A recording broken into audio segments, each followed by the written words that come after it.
اللهم افتح علينا حكمتك وانشر علينا رحمتك يا ذا الجلال والإكرام. بزدنا علما أجمعين. اللهم لا علم لنا إلا ما علمتنا. رب اشرح لي صدري ويسر لي أمري واحلل عقدة من لساني يفقهوا قولي. السلام عليكم ورحمة الله وبركاته. Walaikum Assalam wa rahmatullah. Inshallah, we'll continue from where we completed yesterday. So we have screen is visible, right? Yes, sir. Right.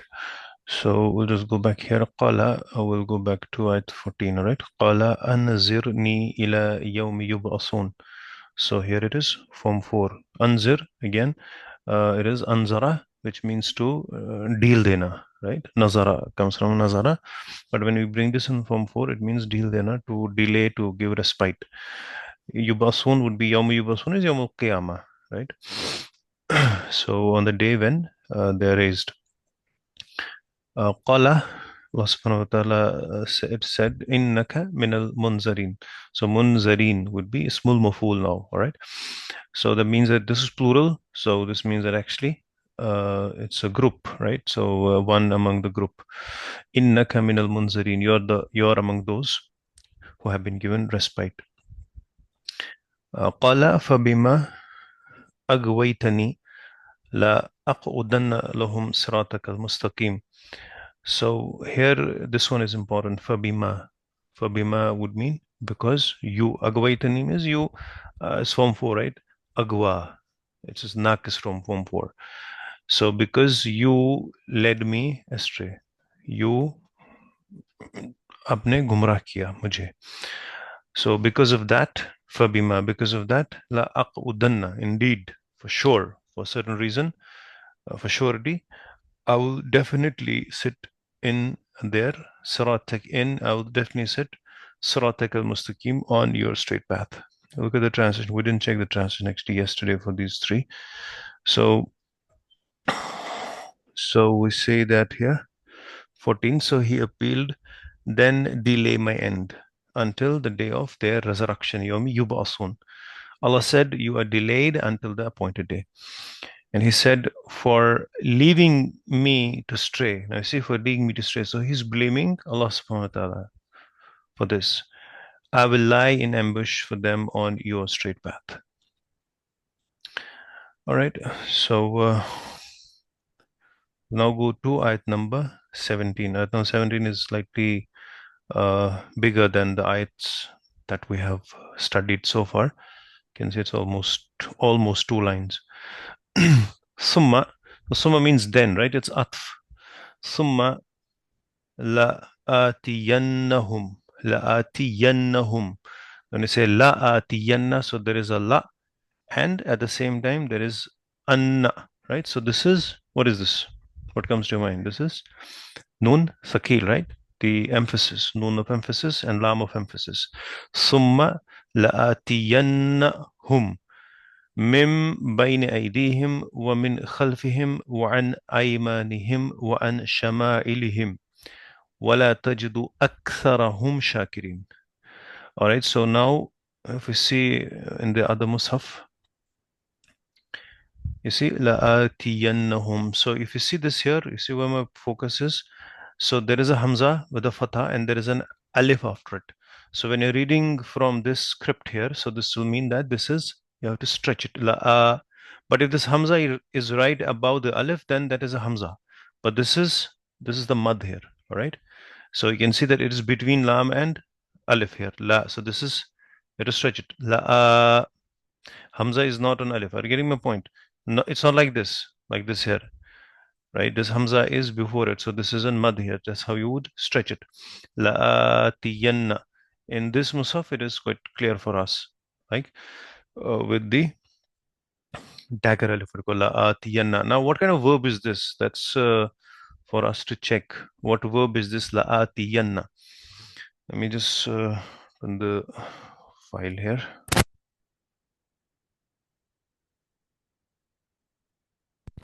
Do you see the white screen, right? Yes, that. Yes, yes. All right. So now we're going to look at what kind of verb is this. La'atiyanna. Right. So we know the verb ata.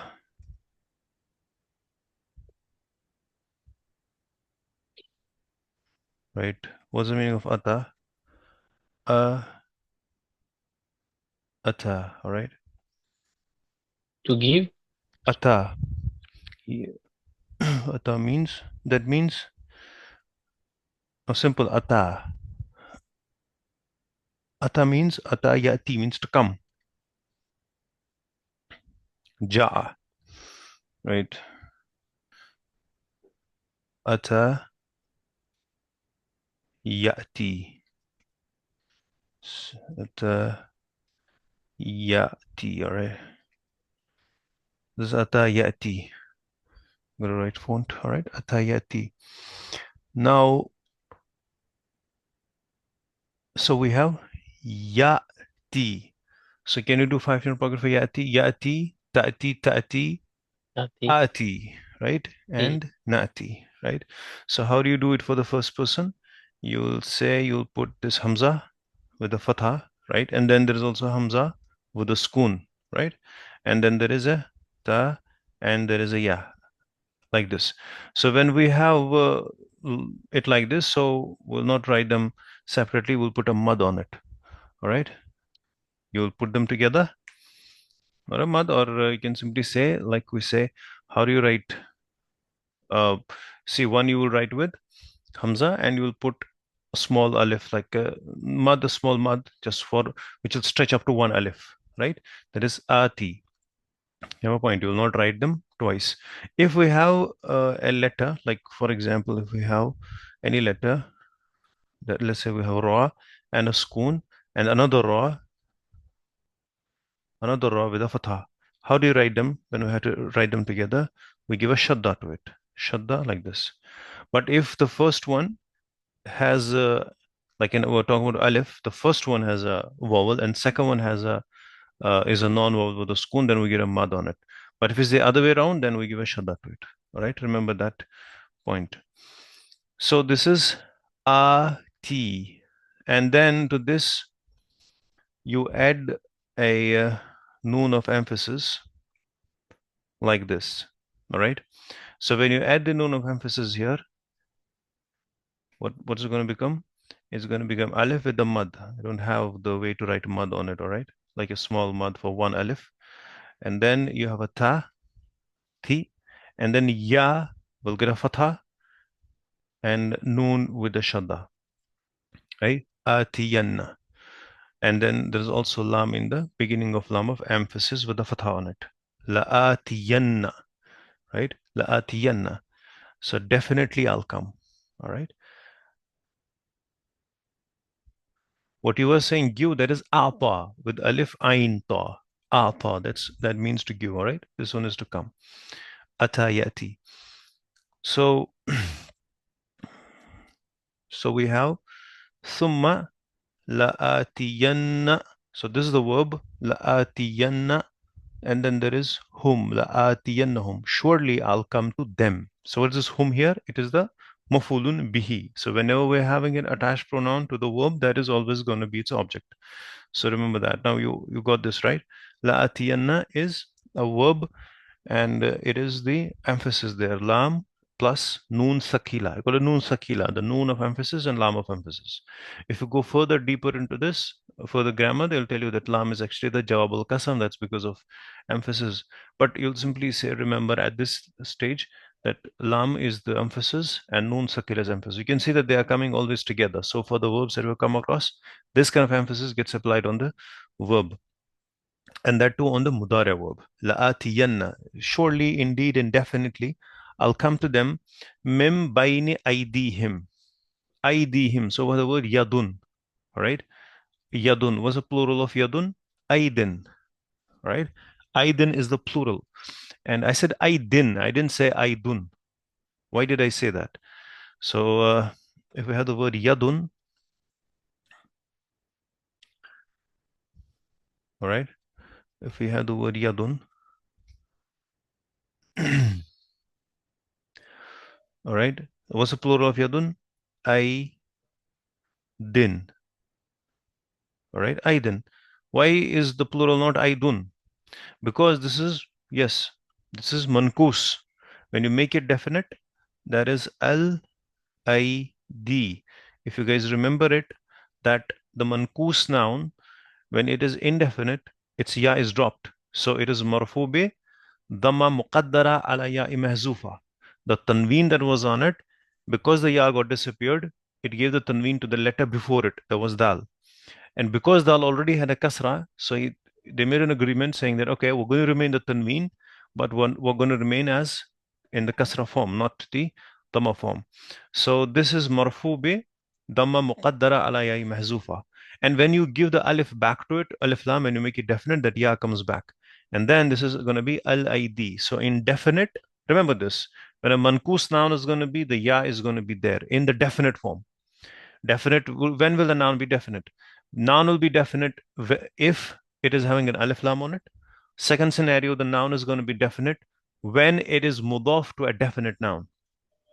All right, when it's mudaf to a definite noun, in that case, you'll not have alif lam on it, but still there will be a ya there because it is definite in itself.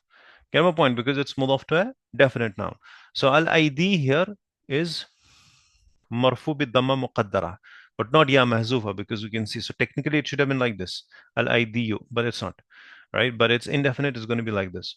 So aydin is the plural of yadun. Yadun means hand. Aydin means hands. Al-id also means hands, the hands, right? So this will be indefinite here, aydin. So yadin. So if we go back here, what's the word here? ID. Now we see ID him. Is ID here definite or indefinite? This word. Is it indefinite or definite? This is indefinite No, I just told you that because of no, it is. mudaf alayh. So this is definite because what is mudaf ilayh here? Mudaf ilayh is a definite noun, which is whom, Definite. Okay. right? Ji ji So ji when ji it is definite, we know that, right? So, and you can see that also ya is there. You see that? ID. Hmm, So ya is there. So hmm, why is ya there? Because ID or idin would be, the ya will come out when it is definite. So if the ya is there, this means this is definite. If it was indefinite, then ya would not be there. Or you get my point? And why is this definite? Is because it is mudaf to a definite noun. Aydihim. All right. So baina aydihim. Hmm. So aydihim, what's the meaning of aydihim? Their hands. Right? Their hands. No, literally it means their hands. But when you say baina aydihim, it means between their hands. So although literally this means between their hands, but it means in front of them. All right, expression is like this. So baina, if I say baina yadayka, it means it would not mean literally. It would mean between your hands, but it would actually mean in front of you. Baina aidika, like this. So this is an expression how we use the word, like we say amamaka, in front of you.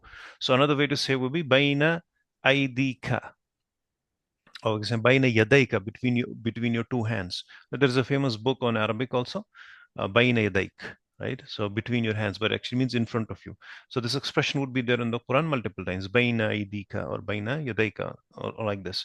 So baina aidihim means, literally it means between your hands. Baina means between. So baina is zarf, and after this you will have ism. Sorry, it will be mudaf ilay, right?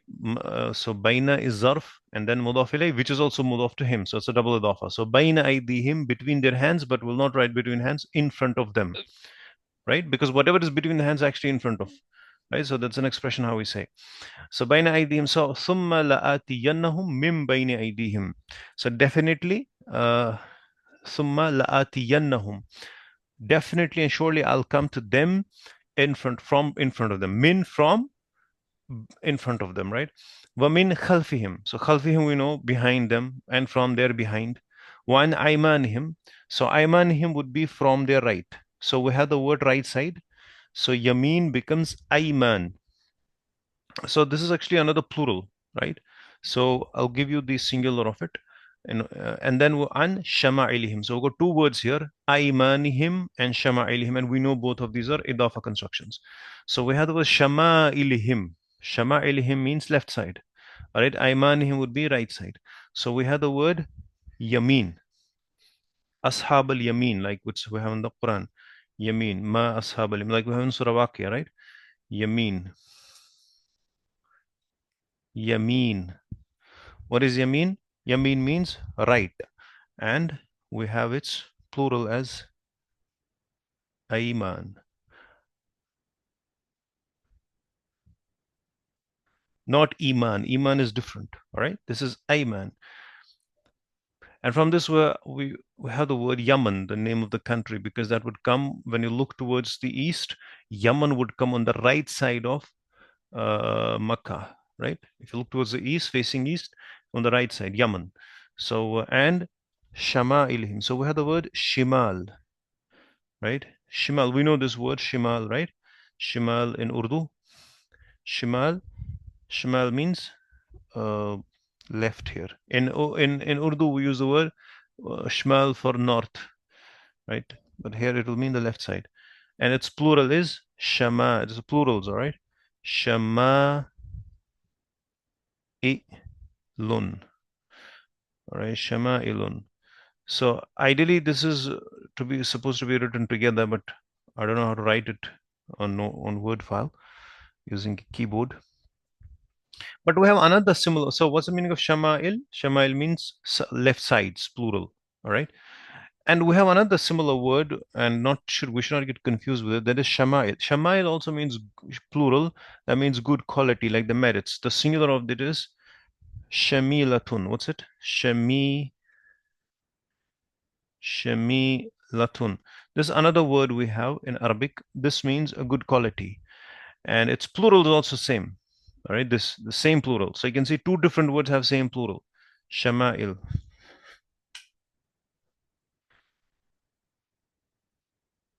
Right. So we have a famous book written by Imam Tirmidhi, Ash-Shama'il al-Muhammadiyah. But it's actually popularly known as Ash-Shama'il Tirmizi. That's how it's popularly known as. But it's actually Ash-Shama'il al-Muhammadi, written by Imam Tirmizi. That book is a famous book on hadith collected by Imam Tirmizi, who's from Tirmiz. And that has the all the intricate details of Prophet ﷺ, like his appearance, like his manners, right? The qualities and characteristics, how Prophet ﷺ looked, and how were his manners. They're in that book, right? So merits of the Prophet ﷺ, Shama'il Tirmizi, that's how it's commonly known as. All right, and there are total 56 chapters in that book. It's quite famous, the book. So that's Shama'il. So if you come across the book Shama'il Tirmizi, don't think that this means the left side. No, it means that's this one, right? That means good quality. That's a different word altogether. So Shama'ilihim and Aymanihim. Aymanihim means right sides and their left sides. So Iblis is saying, he's telling Allah that let's look at the clear Quran what it says. So he said, for leaving me for leaving me to for leaving me to stray, I will lie in ambush for them on your straight path. I will approach them from their front, right? I bain aydihim, their back, wamin khalfihim, their right, aymanihim, and shama'ilihim.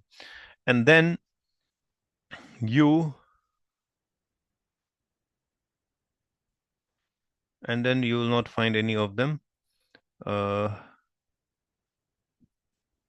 think we went too far. So it's saying then you'll not find most of them, then you'll find most of them ungrateful. So that is وَلَا تَجِدُ أَكْثَرَهُمْ وَلَا تَجِد. What kind of la is this? وَلَا تَجِد. This is la nafiya, right? Simple negation. لَا تَجِدُ وَجَدَ يَجِدُ يَجِدُ تَجِدُ. So this is تَجِدُ is fi'l mudari marfu'un. And if it's marfu, so this means this la is a simple negation, right? La nafiya, that negates the verb. وَلَا تَجِدُ. So this is an atf here. La nafiya. Not nahiya. Nahiya is a negative command, but it's not a command here, right? It's a simple negation, right? You will not find, you will not find aktharahum, most of them. So aksara is mafulun bihi. That's the reason why it is mansub, and this is idafa construction. Aktharahum, and you'll not find most of them shakirin. You'll not find them what shakirin. So this is again mafulun bihi. So this verb has two objects, aksara and shakirin. It was actually shakirun. Its marfu form. It means to be thankful. So you will not find most of them thankful. So they'll be thankless.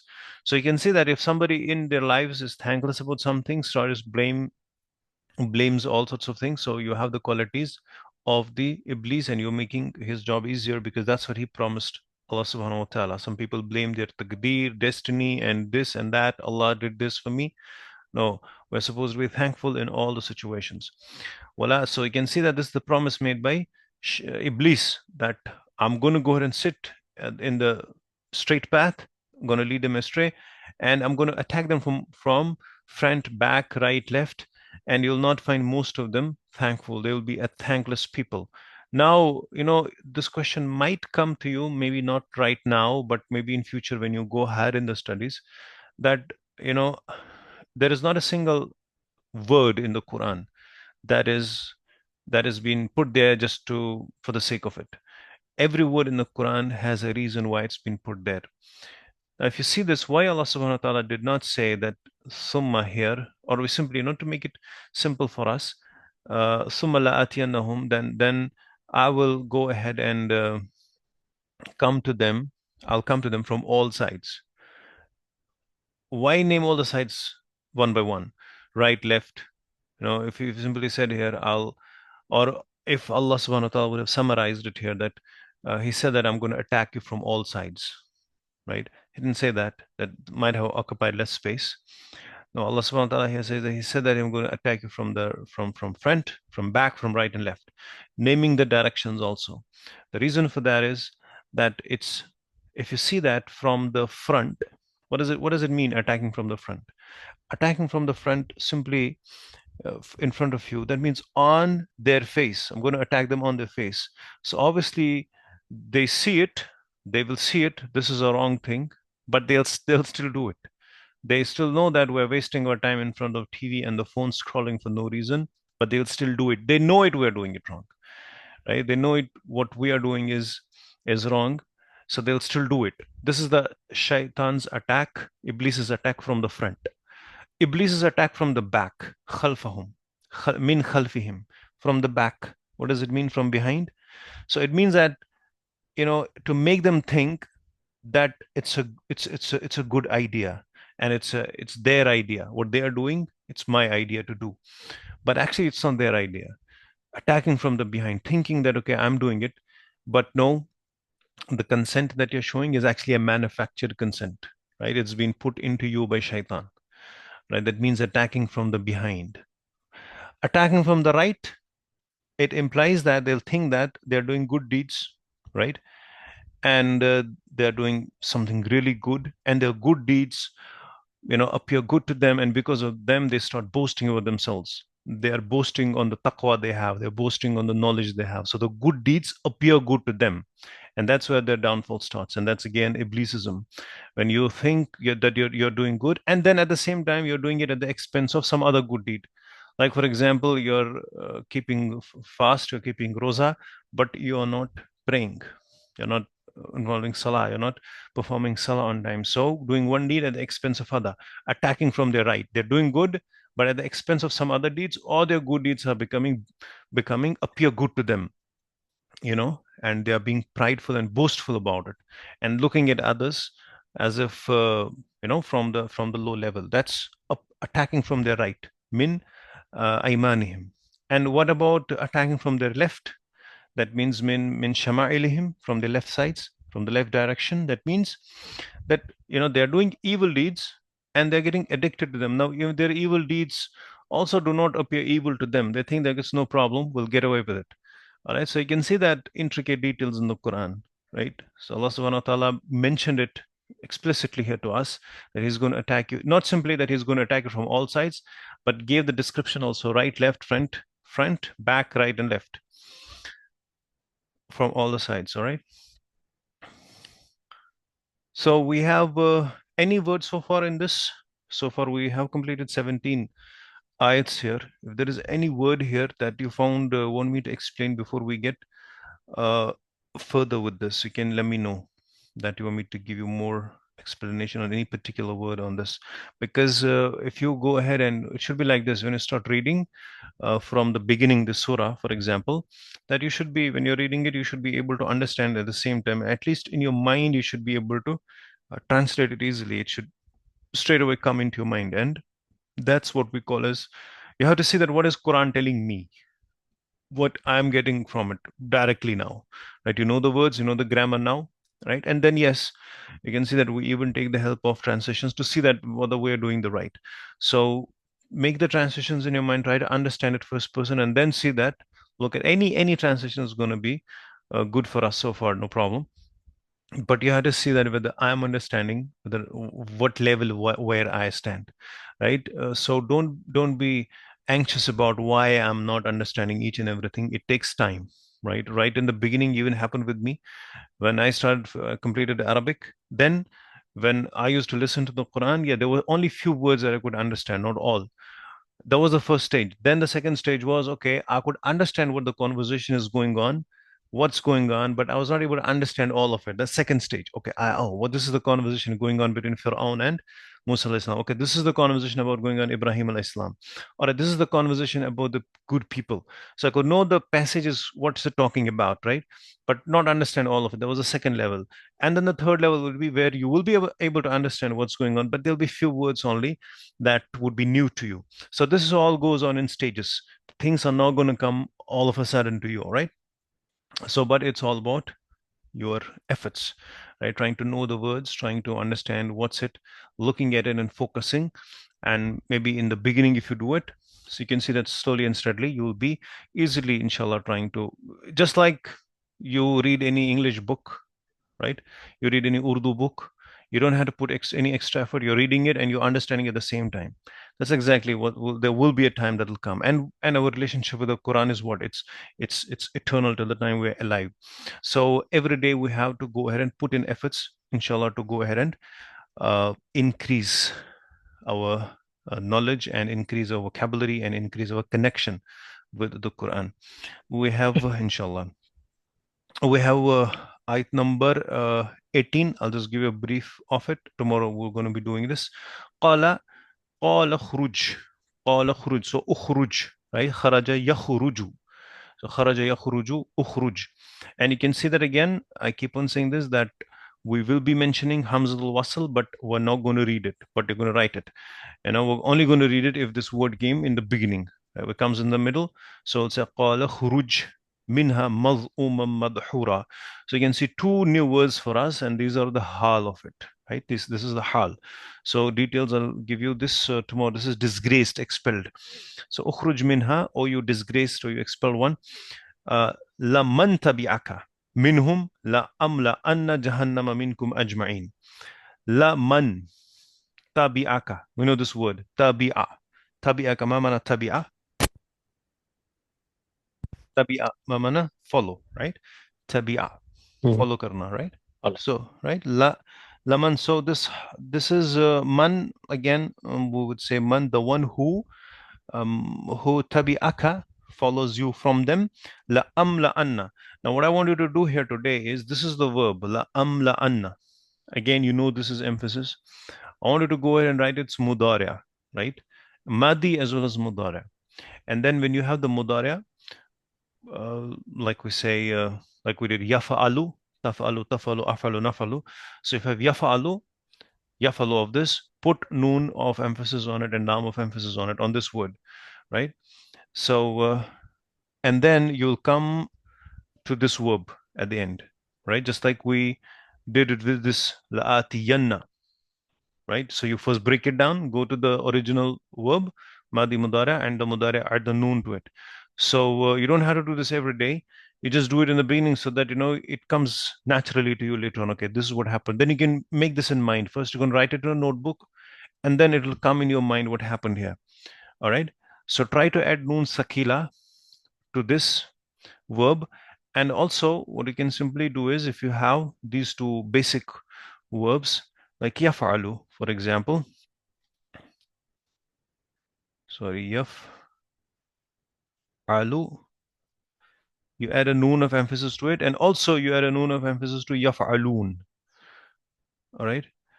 Try to practice this today, all right, because there would be plural verbs also coming when you have the noon of emphasis getting added, and also the singular verbs wherein the file is singular, like yaf'alu. So this word that we have here in this, I'll give you the madi of it. That is ma la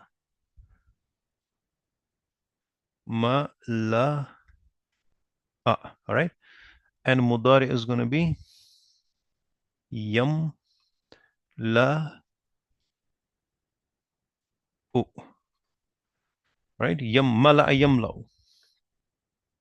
All right. Means to fill. Right. Mala yamlau means to fill. So you had to put the noon of emphasis to its mudari'. So inshallah we're going to do this today. Tomorrow. Subhanakallah wa bihamdik wa nashhadu an la ilaha illa ant nastaghfiruka wa natubu ilaik. Assalamu alaikum. Wa alaikum salam wa rahmatullah.